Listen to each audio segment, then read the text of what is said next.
Ladies and gentlemen, welcome to the village board meeting of February 25th. Please join us in our pledge of allegiance.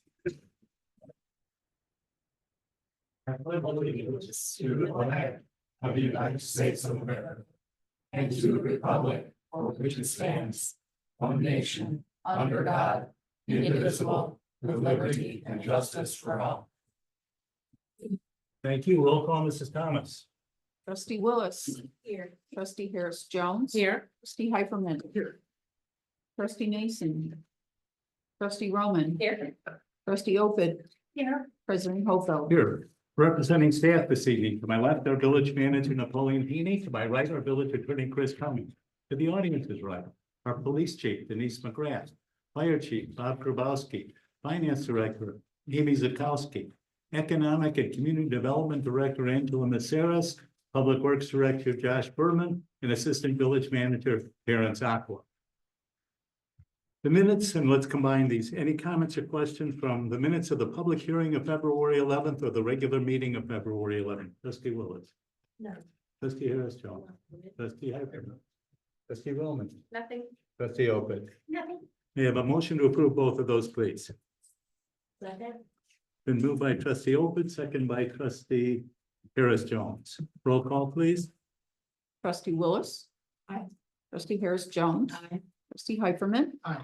Trustee Roman. Aye. Trustee Opid. Aye. The minutes are approved. The claims list in the amount of $322,889.89. Comments or questions, trustee Willis? Trustee Harris Jones. Trustee Hyperman. Trustee Roman. Nothing for me. Trustee Opid. I have nothing. May I have a motion to approve the claims list, please? Second. Been moved by trustee Hyperman, second by trustee Opid. Roll call, please. Trustee Willis. Aye. Trustee Harris Jones. Trustee Hyperman. Aye. Trustee Roman. Aye. Trustee Opid. Aye. Claims list is approved. Of that $322,000 claims list, one item comprised the majority of that list. Our payment to Thorn Creek Sanitary District was $87,000, 27% of that claims list. Hear from the audience. If anyone in the audience would like to address the board on any subject not on the agenda, please raise your hand. Yes, ma'am, come on up.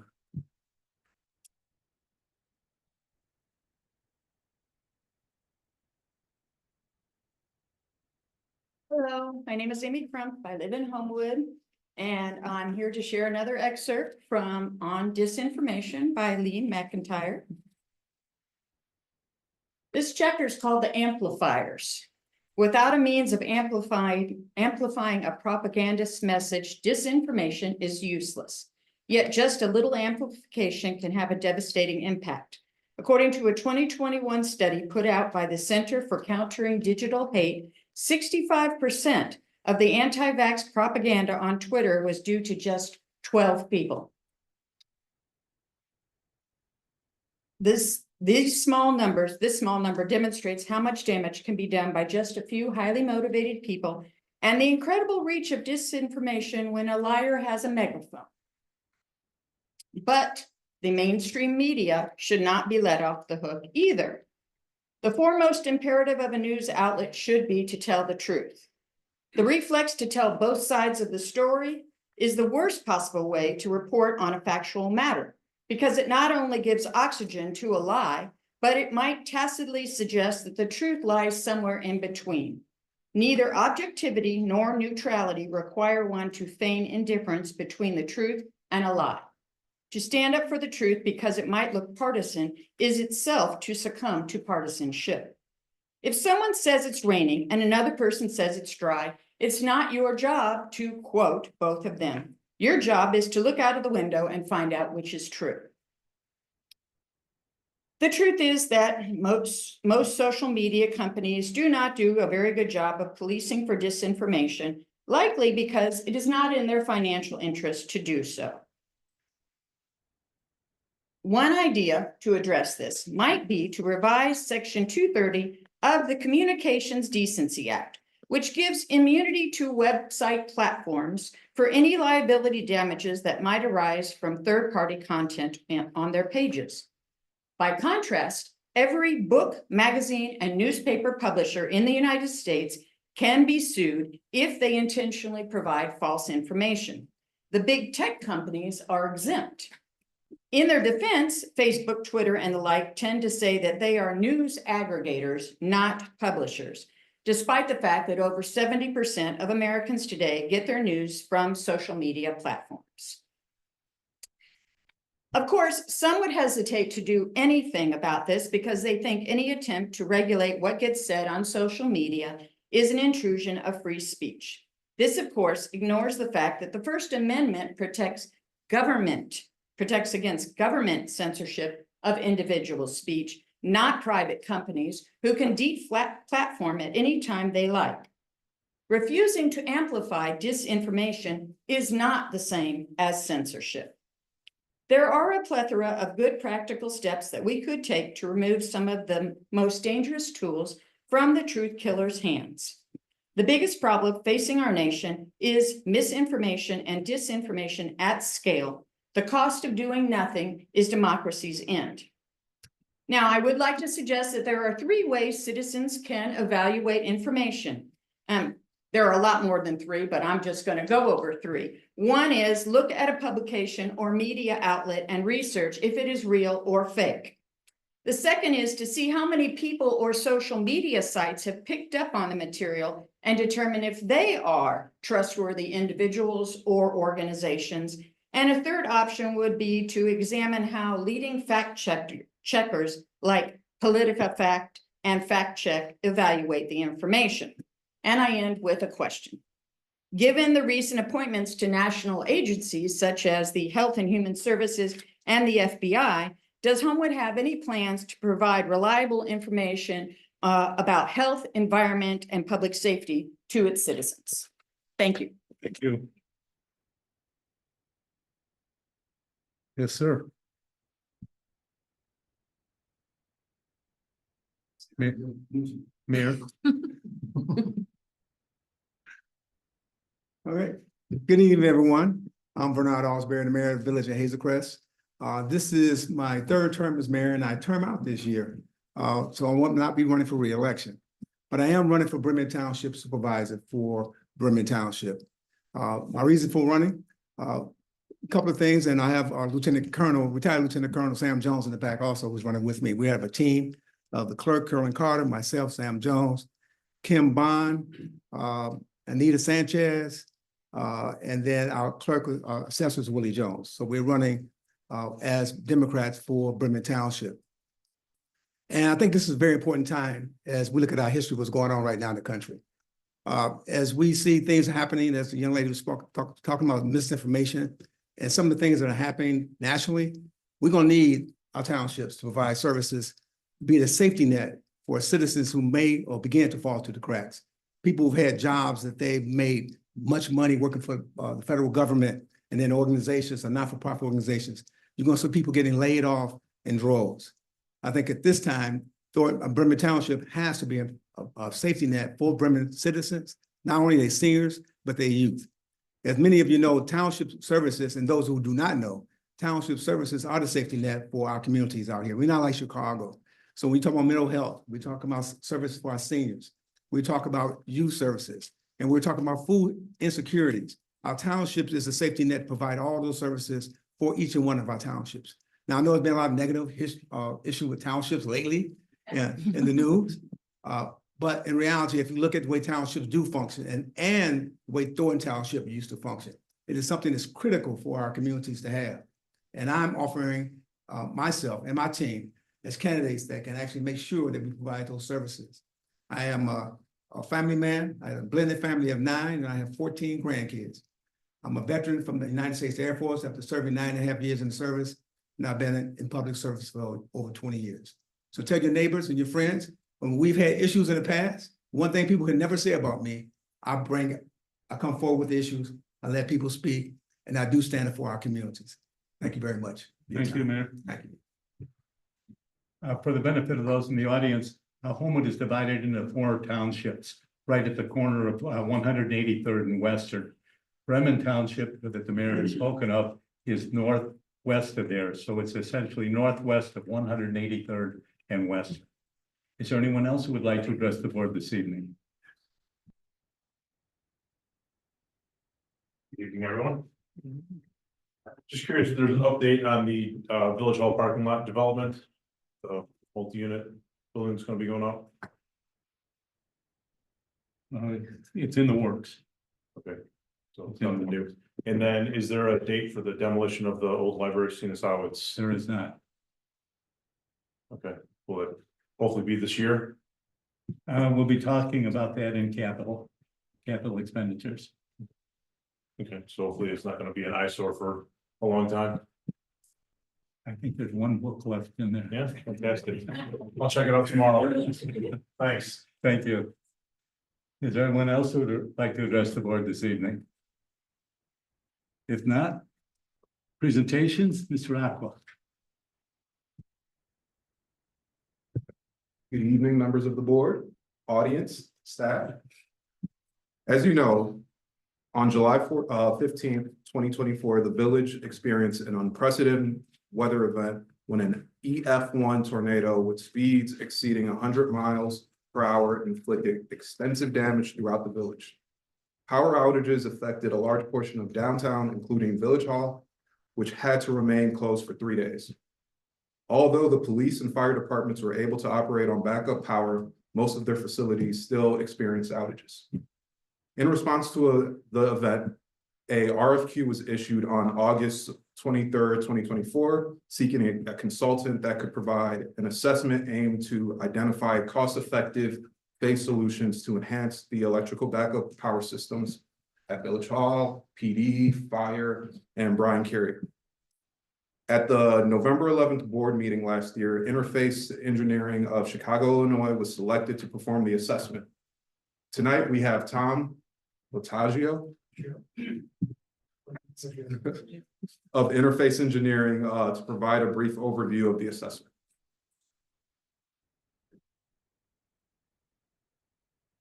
Thanks, Terrence. President Hofeld and fellow Board of Trustees, I appreciate the opportunity to be here and join you tonight and provide some insights into the study that we performed over the last several months. My name is Tom Voltaggio. I'm principal with Interface Engineering. We're a national firm that specializes in mechanical, electrical, plumbing design, and we do these kinds of projects as kind of a routine course of events. Excuse me, I'm losing my voice a little bit already. Anyway, as we approach the challenge that you have here in front of you, we sat down and put together kind of a measured approach to how to put together this study. And the first thing that we addressed was the need to document the existing conditions. There have been a lot of changes in your facilities over the years. And so the initial portion of the study, which I understand you've had the opportunity to review, so I'm not going to go into all the details of it, but rather to provide some supplemental insights into how the study was put together and some of the conclusions we've arrived at here. So we studied basically 5 facilities: the Village Hall auditorium, the police and fire facility, pump station number 1, the public works facility, and the Brian Carey Fire Training Center.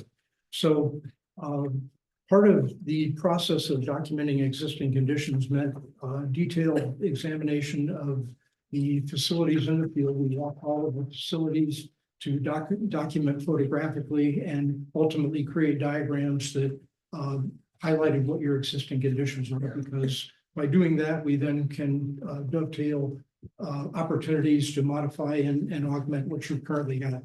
One of the important parts of that process was to review your current ComEd facility bills. ComEd provides bills on energy usage, but they also provide information on those bills that documents your peak usage, which is very important in assessing what kinds of backup power needs you might have, and especially in the event we'll get into some of the options here.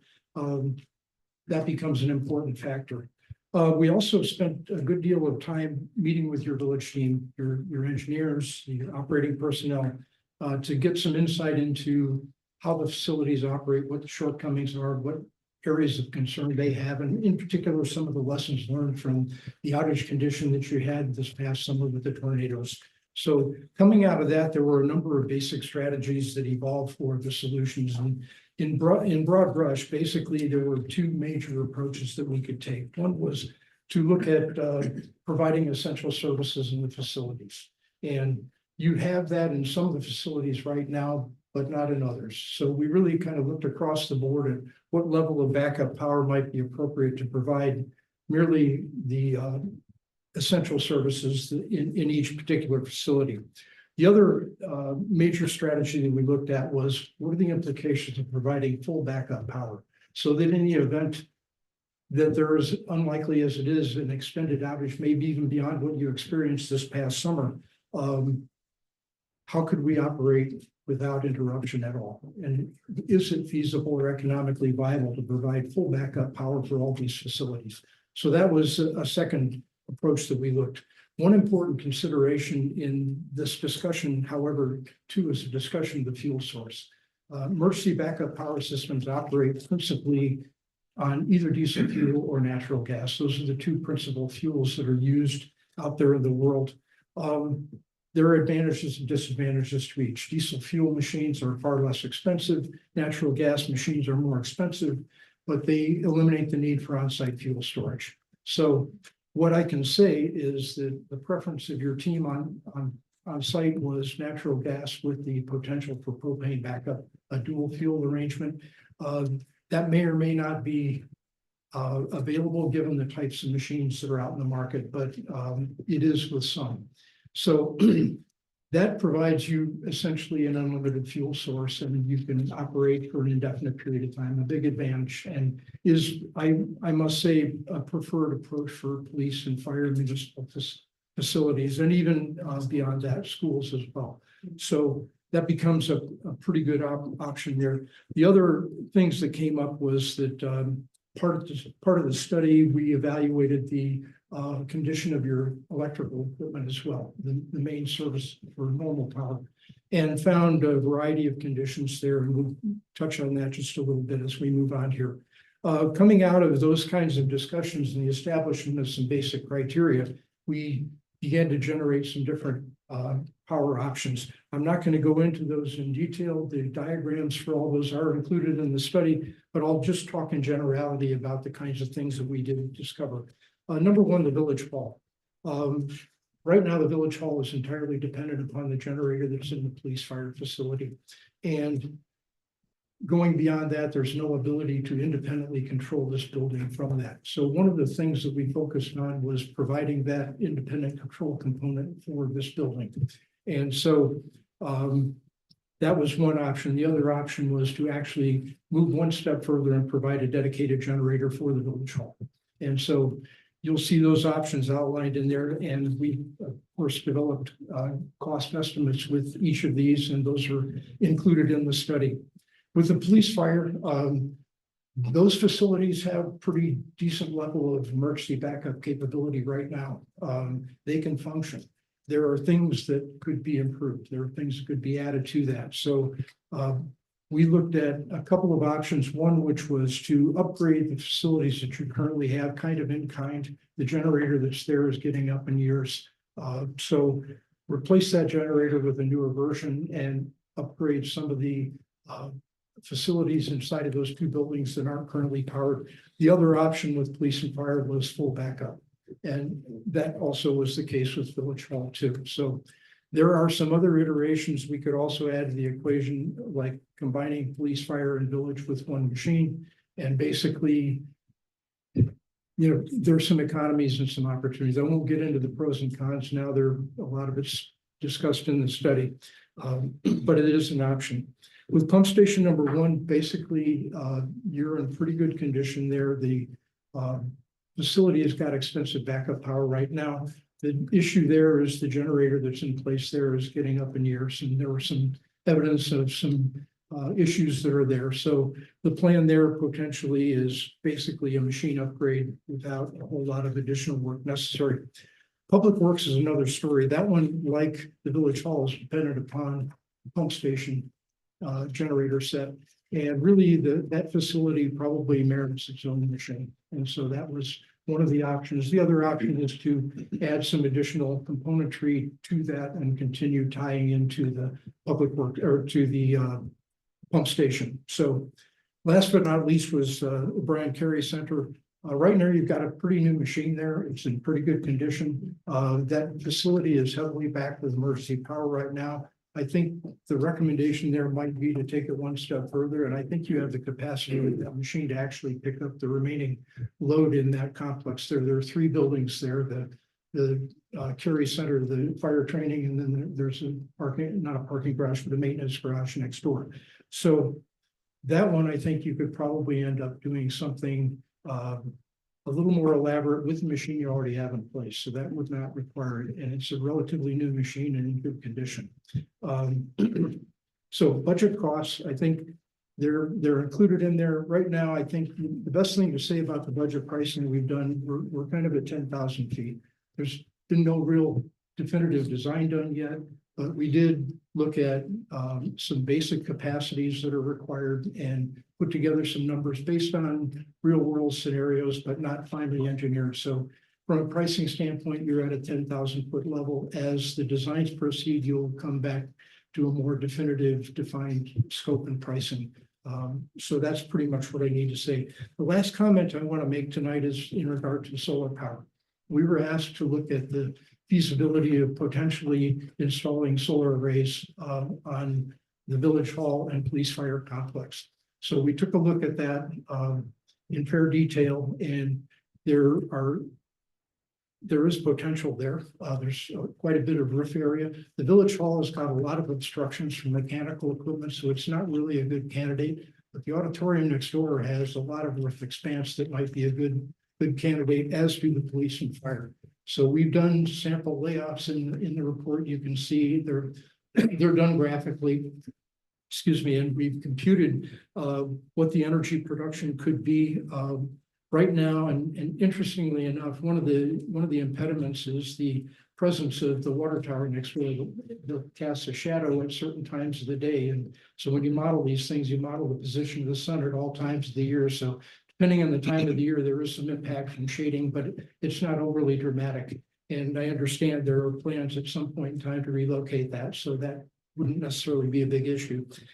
So we think you could install about 191 kilowatts worth of panel capacity up there, which is not insignificant. And then that would produce about 231.7 megawatt hours a year, a lot more than your house uses, let me tell you that. So those are just a few of the thoughts there.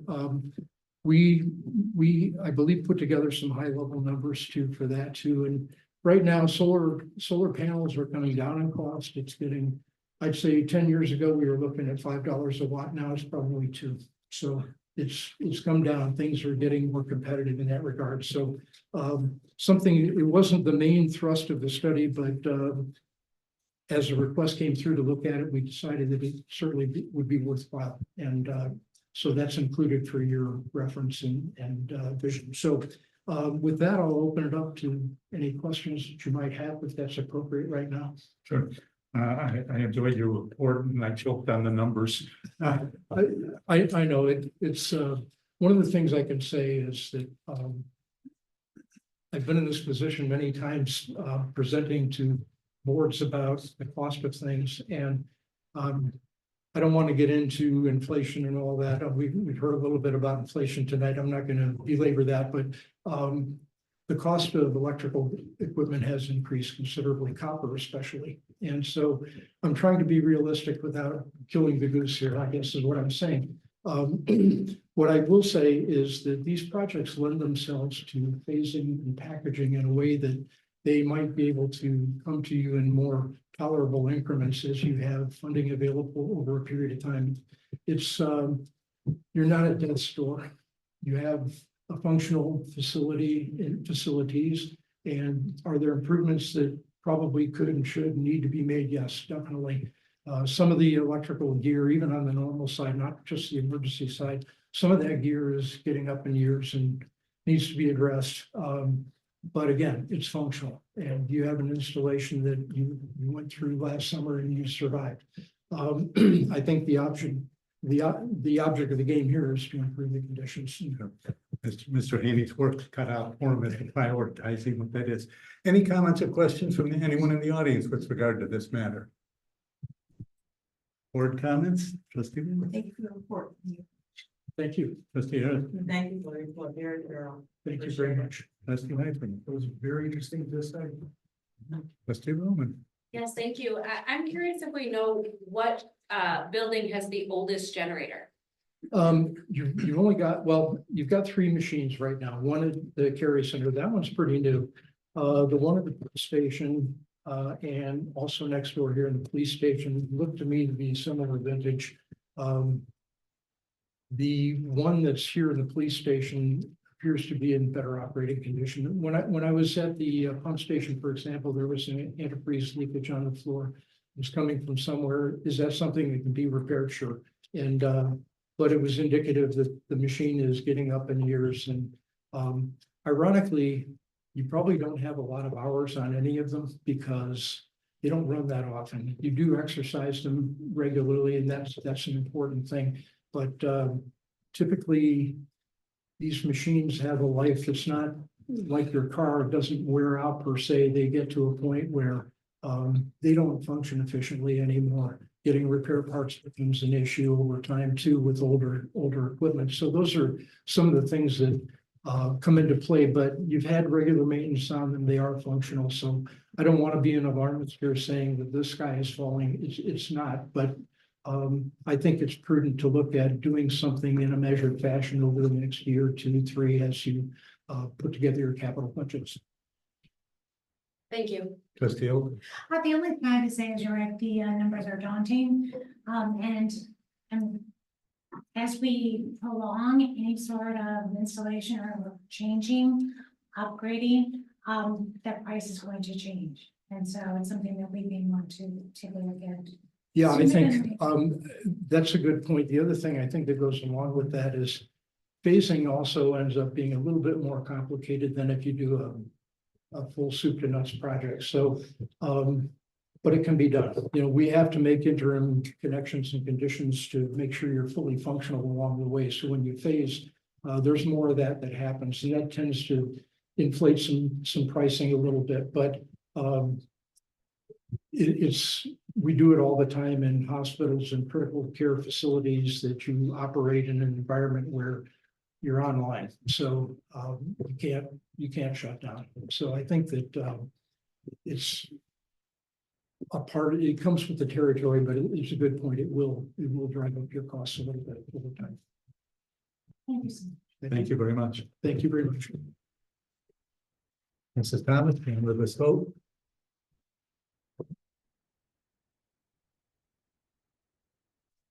Board is asked to pass resolution R 3210, supporting and consenting to a class A Cook County tax classification for the property at 925 175th Street, owned by Fleet Pack LLC. This is a renewal of the tax classification for the business operating as Eagle Express Lines, Inc. Excuse me. The board is asked to pass resolution R 3211, authorizing manager Haney to enter into a purchasing agreement for electricity through the Northern Illinois Municipal Electric Collaborative for a period May 2025 through May 2026, or up to and through May 2028. The price will be determined under the collaborative bid on March 4th. The board asked to pass ordinance MC 1086, amending the Homewood Municipal Code to reflect that violators shall have 2 opportunities to appear at a hearing date. The board is asked to pass ordinance MC 1087, creating a Class 6A special use permit liquor license. Excuse me. Board is asked to pass ordinance M 2338, amending the table of the number of liquor license limitation by class to include Class A6 liquor licenses. The board is asked to pass ordinance M 2339, amending the liquor license section of the village's fee schedule to add a fee for Class 6A liquor licenses. The board is asked to pass ordinance M 2340, approving the redevelopment plan and project for the North Halsted Tax Increment Financing Redevelopment Project area. The board is asked to pass ordinance M 2341, designating the North Halsted Tax Increment Financing Redevelopment Area. The board is asked to pass ordinance M 2342, adopting tax increment allocation financing for the North Halsted Tax Increment Financing Redevelopment Project area. The board is asked to award a bid for the village security camera system project to Imperial Surveillance Inc. of Arlington Heights, the lowest responsible bidder, in the amount of $181,946.74. Board is asked to pass ordinance M 2343, temporarily suspending the maximum prize and sale date limitations in the Homewood Municipal Code for the Queen of Hearts raffle conducted by Marian Catholic High School, subject to an approved background check. The board is asked to pass ordinance M 2344, authorizing execution of stipulation between Wing Creek, Illinois LLC and the villages of East Hazelcrest and Homewood regarding Wing Creek's appearance to the Cook County Board of Review concerning their 2024 assessed value. Any comments or questions from anyone in the audience with regard to these matters? No? Board comments, trustee Willis. Trustee Harris Jones. Trustee Heiferman. Regarding the property at 925 175th, the Class A renewal. Is that property generally, or do we know if there are issues with that building? I think that's among, No, we have no issues with the building. as some neighbors have. It's very well taken care of. Trustee Roman. Nothing from me? Trustee Open. Just a couple questions. With the Class 8 at 925 175th Street, is that also part of the TIF, the new TIF development area? No, No. it's part of the Existing. existing tent. Okay, Mhm. okay, thank you. And my questions were answered by Mr. Haney as far as the other questions I had with Class 8. I do have a question with is it the living room? Life room? That's Oh, I'm sorry, never mind. Okay, thank you. I'm good. Okay. Thank you. With all that being said, may I have a motion to approve the items on the consent agenda, please? Second? Been moved by trustee Willis, seconded by trustee Roman. Roll call, please. Trustee Willis. Aye. Trustee Harris Jones. Aye. Trustee Hyperman. Aye. Trustee Roman. Aye. Trustee Open. Hi. Consent agenda is approved. New business. Special use permit for 18035 Dixie Highway, Ms. Maderas.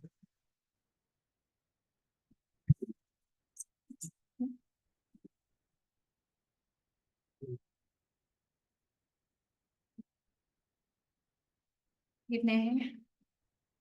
On the agenda this evening is a request for a special use permit from an applicant who is in the audience, Nia Jones, proposing the living room, which will be an event space. Event spaces are classified as an indoor commercial place of assembly in our zoning code, and this property 18035 Dixie Highway is in the B2 district, and it is a special use permit that requires a public hearing before the Planning and Zoning Commission.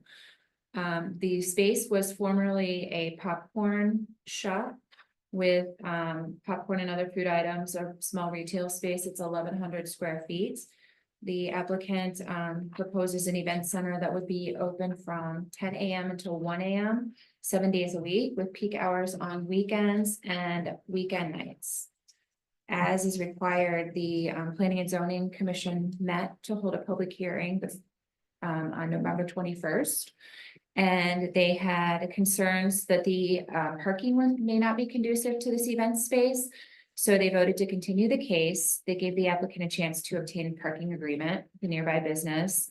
The applicant did come back with a signed agreement from Eldridge Dental Group, which is at 1944 Ridge Road, directly adjacent to the property, for up to 20 parking spaces. At that meeting in January, the Planning and Zoning Commission voted, they had 6 members out of the 7 present. They voted 3-3. And I want to note that 4 affirmative votes are required to make a positive recommendation. So the recommendation did fail, even though it was a split vote at that meeting. the commissioners that voted against it, they thought that they couldn't support the special use because of concerns with parking and congestion, especially due to a lot of the area businesses that are already similar assembly uses. And those who voted for it believe that those 20 spaces would accommodate the use. It is ultimately the decision, the final decision of the board on all special use permits, and the applicant is at tonight's meeting if you have any questions. Ms. Jones, please come forward.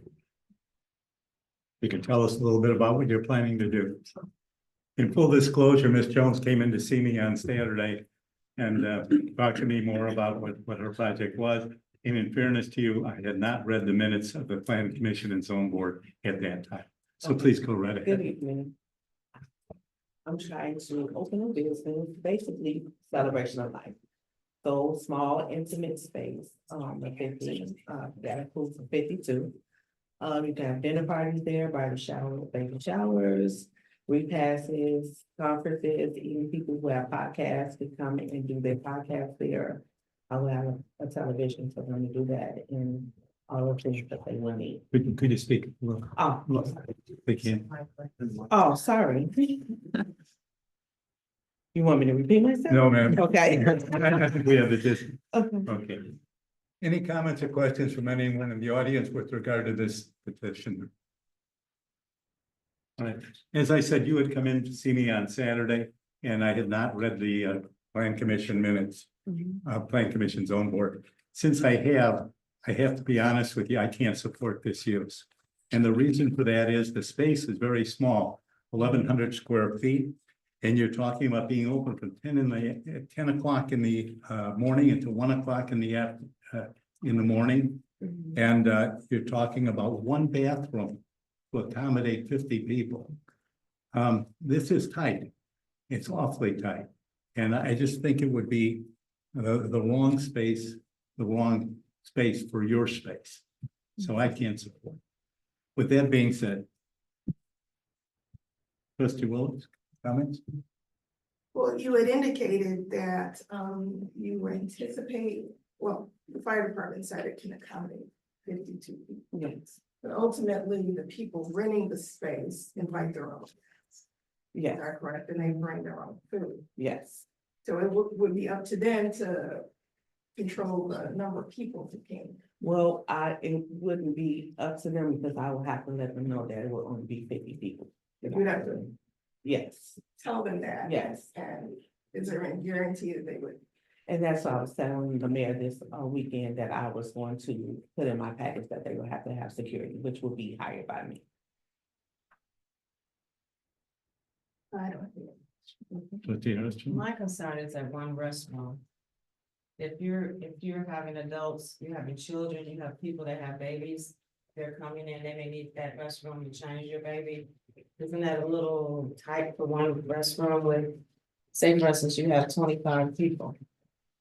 That was my concern too, and I did ask the inspector and the chief about that, and they said I didn't need another one, but I was open to doing another one. If that was the. So you're willing to put another one Yes, in? I was, but they said I didn't need it. Trustee Harrison? I have no questions. Trustee Roman?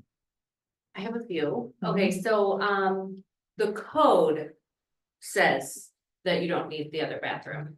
Yeah. But are you willing to put in the other bathroom if that is, I'm not saying that that's necessarily mine, I'm just asking follow up as I'm hearing all of these. Are you willing to put in the second bathroom if that's the requirement from the planning and zoning? Do we require that? And then the board, okay, yeah, would you be willing to do that if that was the, if that was the something holdup? we were open to. Okay, I had a second question, I should have written it down. The parking, the agreement that you have, are there restrictions on that? Because, I mean, you have to be the most persuasive person in the whole world to get that agreement, because they're famous for not letting anyone park in their lot. Well, For as long as actually- they've been there. Well, actually, he already rents to the Asian. park. Oh, I didn't even know. Yeah, Okay, so he just has not the quite a few bars, you parking, just won't let anybody at the bars, Yes. okay. So are there restrictions on, like, if you're open at 10 AM on a Thursday and the dentist office is also open, during the day, are you allowed your 20 spaces? He did not give me any restrictions. Okay. Okay, and my next question is probably for Attorney Cummings. What happens if this is, I agree that I think that this is not the right location. When it comes to congestion and parking and having people coming in and out of that space. And even where they're parking, the alleyway is very narrow there. If a car is coming around while people are walking in, that could be unsafe. What does that look like if we send it back to, like, if we deny this, then it's over. But if we send it back to planning and zoning, she's given another opportunity to fix some of the things that are a concern. I would think you'd want to ask the planning and zoning commission specific questions or specific issues. Oh, we and would- ask them we to would be consider giving them that. Right, Some guidance or some. correct, as to Okay. what you want them to consider that they haven't already considered. I have one more question. Do you already have a signed lease? I have a signed lease, but it's contingent on. Okay, okay. I do not like when people want to come to Homewood and open a business and we say no. I don't like it. It's an icky feeling. We try to support people and their dreams of building these businesses here. I just, I don't think it's the right location based on all of what we have going on in our downtown area right now. Trustee Lopez? Just a couple questions as far as, how is it how are we monitoring alcohol and any other smoking? No alcohol, no smoking. Okay, and you're policing them? That's why I said I will have security. Okay, okay, and then also, if I understand correctly, this would be our 5th event space coming to Homewood? Based on Infinite, Honeycomb, Rapid Slow, Solistic, and now this space, am I getting that right? You're correct. Yes, that's correct. Wait, can you repeat those again? How many of them are in the downtown area? Infinity and Honeycomb, we're in the downtown, then we have Rapid Slow Country Club, and then the other one on Brett's. So this would be the 3rd one in downtown. Okay, all right. All right, I have no more questions. Thank you.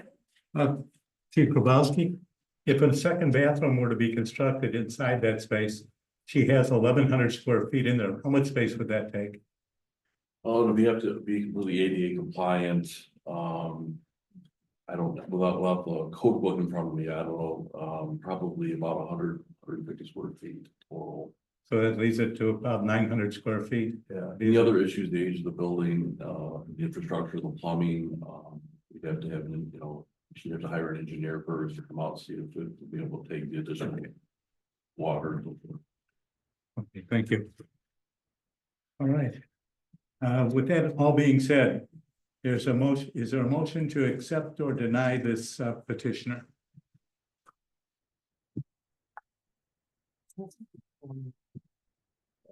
I'm sorry? Well, do we have to make the motion so that we can, You can accept it and then vote your conscience, right, or vote to deny it and again vote your conscience.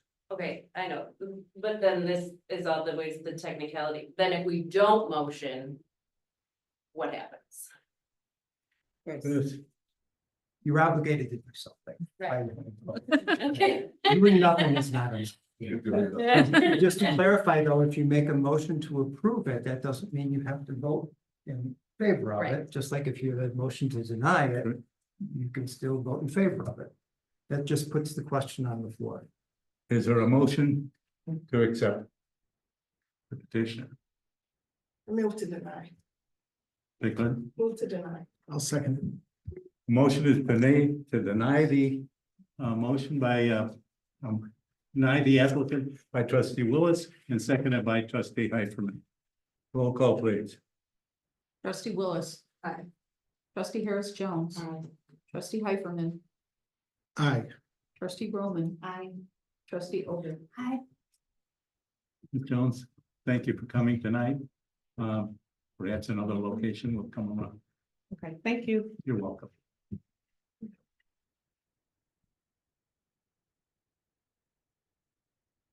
And the moment we've been waiting for, the 2025 preliminary budget presentation. Ms. Sakowski. Good evening, everyone. Oh, wait. What? I said, oh, wait. Hello. Hello. So tonight we're discussing the village's most important planning document, municipal budgets. After this evening's budget discussion, we will proceed with the public hearing on March 11th to present the budget again, and then if everything continues forward, we're planning to bring an ordinance for the approval of the budget on the March 25th board meeting. So a lot of our time during the budget process is spent on the general fund, which is the main operating fund of the village. It provides the financial support to provide municipal activities, programs, and services to our residents through police, fire, public works, and our general government operation. So this year's general fund budget is nearly $28 million. And at this time, we are projecting a surplus of approximately $129,000. So focusing again, still on the general fund, over 75% of the general fund revenue comes from various tax sources. The village's activity programs and services are heavily dependent on sales tax revenue. It is our largest general fund revenue source at nearly 30% or $6.2 million of all taxes collected, while property taxes used for general operations are just 11.5% or $2.5 million. The fiscal year 25-26 budget will be Homewood's first full year budget that will show and track gaming tax revenue. Based on a few recent payments that we received from the Illinois Gaming Board since the casino opened in November, we have budgeted just over $1 million for next fiscal year.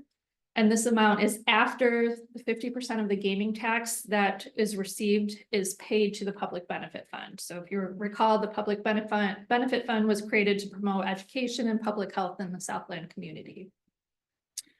Another revenue source that has been helpful to the village's budget in prior years is state use tax. Unfortunately, we're seeing a decline or a reduction, I should say, in that revenue source of about just over $400,000. That's due to a change in state legislation that took effect on January 1st of this year. So state use tax is previously retailers whose sales were sourced outside of Illinois but made to Illinois customers were obligated to collect and remit this tax to the state. But going forward, as of January 1st, the retailers are now subject to a destination-based retailer's occupation tax instead. So while we will see the loss on the use tax side, we do expect to see a partial offset with an increase in sales tax. And then the last revenue source that is not on this screen, because this is just showing taxes, is ambulance fees. I just want to bring this one up because it's more of a kind of an accounting budgetary change more than anything. The revenue line for ambulance fees will now show the net projected revenue after the village remits the 50% of that GEMT, ground emergency medical transportation revenue that we collect that we're required to return back to the state. So in prior years, that GEMT amount paid to the state was budgeted for in the fire department's budget, but we're showing it as kind of a net revenue instead going forward. Expenses in the general fund. So this pie chart kind of shows how most municipalities across the country operate. Expenses are dominated by police, fire, and public works. The top costs that are impacting our general fund budget, and again, similar to most municipalities across the country, are dominated by salaries and health insurance. For Homewood, that makes up over 60% of our general fund budget. And then just a few new expenses to highlight in this upcoming budget. Within the Public Works Department, we're looking to contract out the village's mowing services. This will allow us to be more efficient and effective and is a necessary change as it's becoming increasingly difficult to hire summer staff to assist with the mowing. And Public Works is also looking to contract out some trees to a tree service company's assistance to help with the village's tree trimming program. The assistance will help the department return to kind of a best practices and expected 5-year maintenance program. Currently, we're operating under an 8-year maintenance program. The fire department, other than that change in the GEMT line item, the fire department has 2 new lease programs within their budget. The first was to purchase some new fire department radios that are part of the ECOM, Southcom radio use agreement that multiple municipalities are participating in. That's a 7-year agreement. And then the second lease is to cover the cost to replace cardiac monitors. And the fire department was able to secure a 4-year lease at 0% interest rate for those cardiac monitors as well.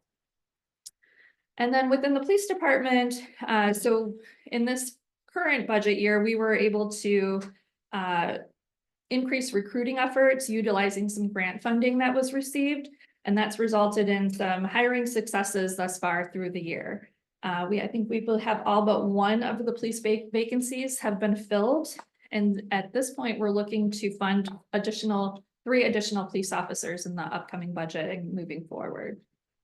Those positions are budgeted in here in the draft. So moving on from the general fund, the water and sewer fund, that's kind of the next largest fund that the village staff deals with when putting together the budget. So the water and sewer fund operates similar to a private business. The intent is that the cost of providing water and sewer services to the community is recovered primarily through user charges, or what we most of us know it as water bills. There are no village tax dollars such as sales and property tax that are used to pay for any of the water and sewer service costs. Soon we'll be presenting the completed water rate study, probably later in the spring. And with some significant upcoming and critical capital needs, some alternative funding sources will also need to be considered for the water and sewer fund. The next fund group is TIF funds, tax increments financing funds. So currently the village has 6 TIF districts. Last year we started including some more detailed information about all of the TIFs. So you will find that again in this year's budget. You'll be able to see when the TIF was created, when it expires, and its most recent audited balance, as well as current obligations that we have within each TIF. The new North Halsted TIF was just approved earlier this evening through the consent agenda and is not included in the draft budget, but now that it's approved, we'll make sure that we have that included in the final.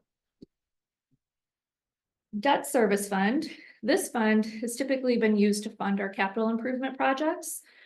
As a non-home rule community, we are limited in issuing a non-referendum general obligation bond approximately once every 3 years or so.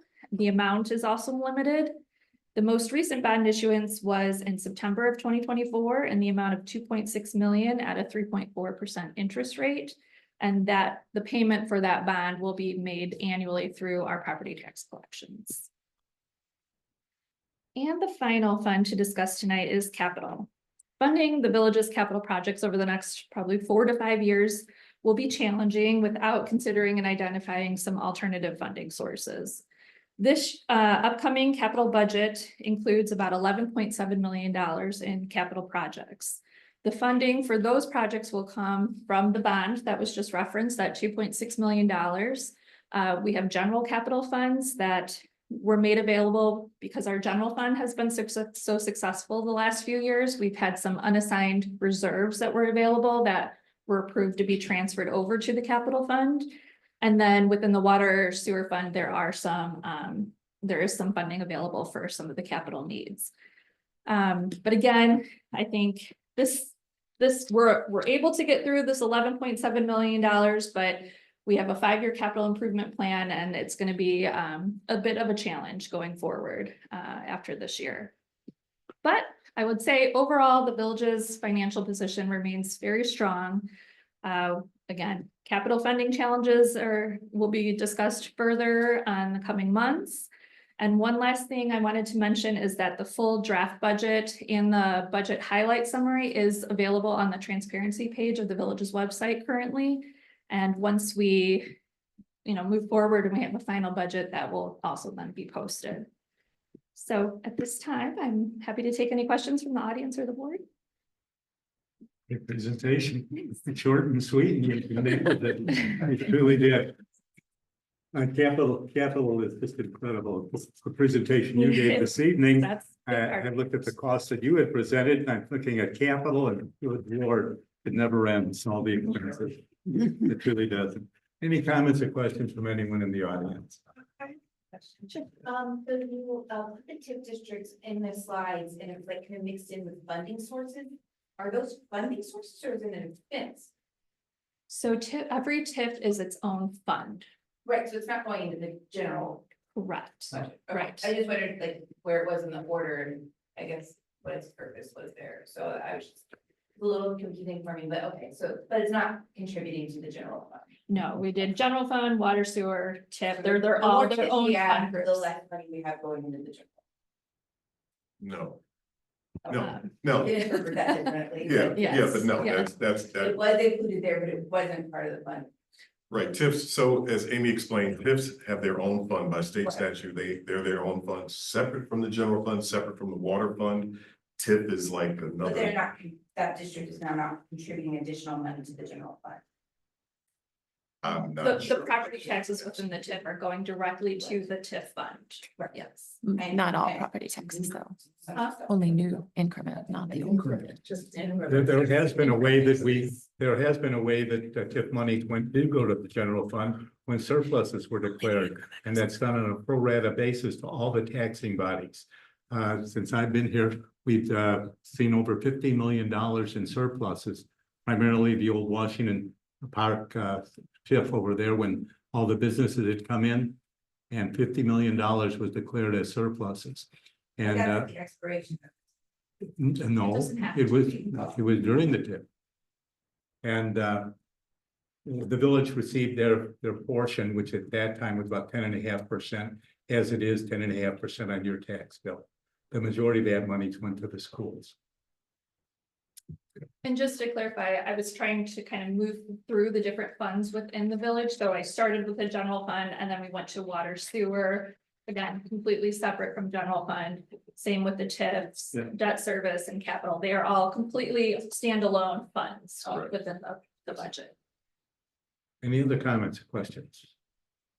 If not, Trustee Willis. Thank you, Amy. Always very impressed with you and your team, how thoughtful and thorough your approach to the budgeting process.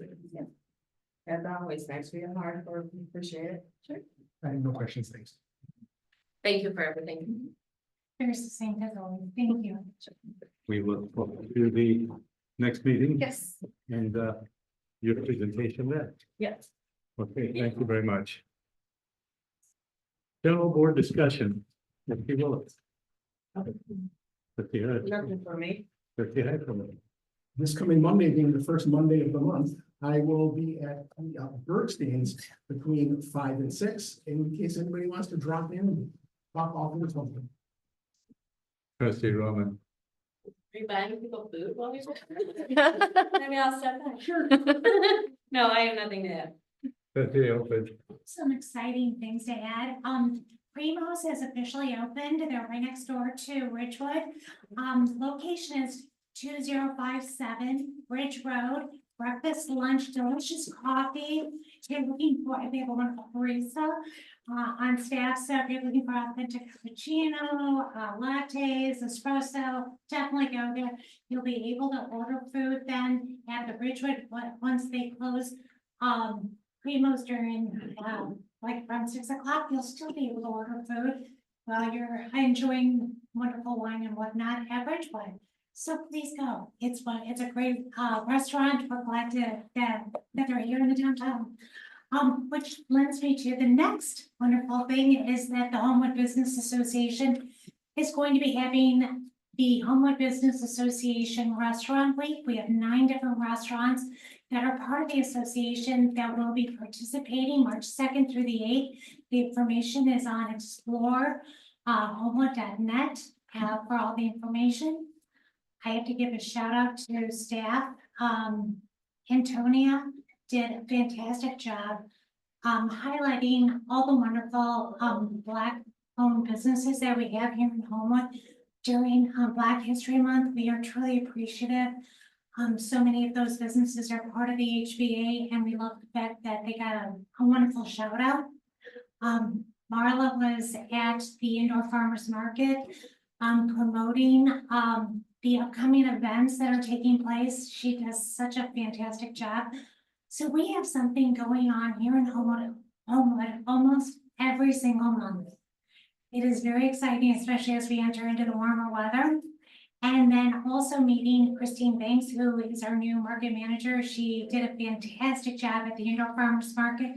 And so looking forward to the outdoor market. So, but we still have 2 more indoor markets, then off we go to the outdoor market. So congratulations to all of them, and thank you.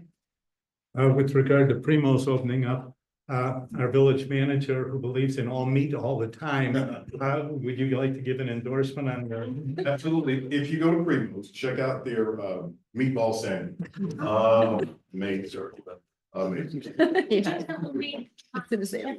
No, I had the waffle fries. The homemade chips are. He's still on a health kick. Yes.